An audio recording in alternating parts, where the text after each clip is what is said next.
खेड तालुक्यातील बिजगरचे उपसरपंच यांनी ठाकरे गटात प्रवेश केला असला तरी बिजगर बौद्धवाडीमधील सर्व ग्रामस्थ आणि संपूर्ण गाव रामदासभाई कदम आणि आमदार योगेशदादा कदम यांच्या पाठीशी ठामपणे उभा आहे, अशी स्पष्ट भूमिका या गावातील ग्रामस्थांनी पत्रकार परिषदेत मांडली। शिवसेनेचे विभाग प्रमुख सतीश विचारे यांच्यासह मंगेश मर्चंडे, पांडुरंग मोहिते, अनंत मोहिते आदी मान्यवर ग्रामस्थ पत्रकार परिषदेला उपस्थित होते। आज आमच्या वाडीची मीटिंग होती आणि या मीटिंगवरती आमची सगळी वाडी उपस्थित आहे आणि आमच्या वाडीतून जो काही पक्ष प्रवेश झालेला आहे, आम्ही वास्तविक आपल्या खेड तालुक्या मंडणगड दापोली विधानसभेचे आमदार योगेशदादा कदम यांच्यासमवेत आम्ही काम करत होतो आणि आजही त्यांच्यासोबत आम्ही वाडी म्हणून सगळेजण ठाम आहोत। आमच्या वाडीतून जो काही पक्ष प्रवेश झाला, टी व्हीला, पेपरला जी काय बातमी आली त्या बातमीमध्ये बौद्धवाडीचा उल्लेख झाला।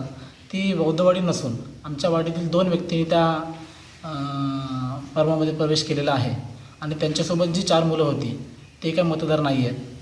आजही आमची वाडी इथं आमच्यासोबत सगळेजण महिला मंडळ, आमचे पुरुष मंडळी आणि आमच्या विभागाचे विभाग प्रमुख सतीशजी विचारे हे सुद्धा इथे उपस्थित आहेत। त्यांच्यासमवेत त्यांच्या साक्षीने आम्ही सांगतो की आज आम्हीसुद्धा आमची संपूर्ण वाडी योगेशदादा कदम यांच्या पाठीशी ठामपणे उभे आहोत।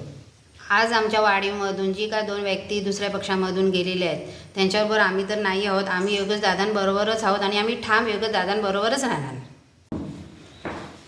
आज बौद्धवाडीची मीटिंग झाली, हा संदर्भात एक 2 व्यक्तीने ऐकवलेलाच आहे आणि मी त्याच्या व्यतिरिक्त काही वेगळं सांगू शकत नाही की ज्या आमच्या वाडीतून 2 माणसं शिवसेनेमध्येच असताना त्याच पक्षामध्ये दुसऱ्या गटामध्ये प्रवेश केला आहे आणि ते आमच्या वाडीचं नाव टी व्ही, पेपर आणि यूट्यूब चॅनेलला हे आल्यामुळं आम्ही तातडीनं वाडीची मीटिंग लावून आज आमच्या विभागाचे विभाग प्रमुख सतीशजी विचारे यांना कुठेतरी तडा जाऊ नये यासाठी आम्ही तातडीनं हा निर्णय हाती घेऊन आम्ही ज्या ठिकाणी योगेशदादांबरोबर आहोत आणि त्यांच्या पाठीशीच आम्ही कायमस्वरूपी राहणार। टाइम्स डिजिटलला लाईक करा, सबस्क्राईब करा, शेअर करा आणि बेल आयकॉन दाबायला विसरू नका। पाहत रहा टाइम्स डिजिटल।